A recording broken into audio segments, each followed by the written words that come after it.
much adventurous, and nobody was there to open the door, and he was so small that he could not open it. So it was a story that you can feel it when I will recite. Okay, thank you.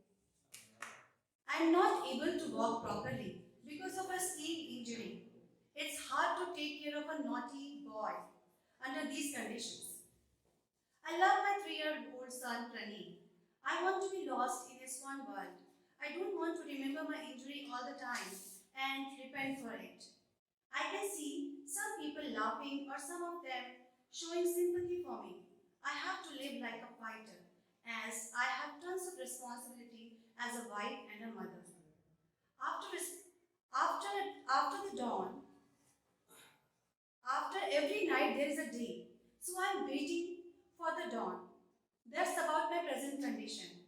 And now I want to share a bitter half day experience.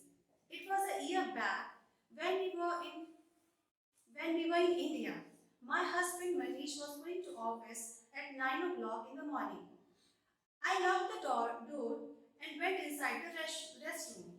Unfortunately, I forgot to lock my son in the room.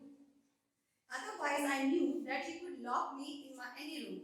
My greatest fear turned true when I found myself locked inside the restroom. I shouted at him and he responded by crying loudly. He slept after crying sometime. I could not hear him for 2 to 3 hours. Sometimes I heard him again calling mommy. I called to him and he came near. I told him to pull the latch. He tried and I was hopeful, but in vain.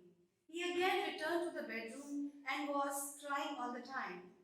He had no food or even water that morning when he woke up at 9.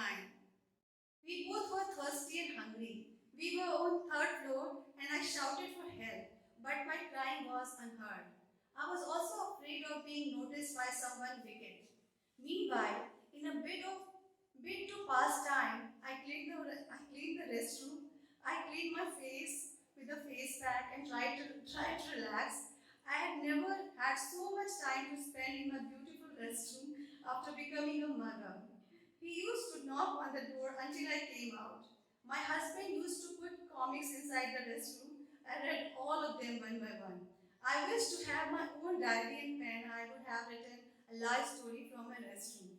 Thank God my husband was not outside on an official trip. I was waiting eagerly and patiently for my superhero to come and save me. I had no watch, but I could see outside that it was night.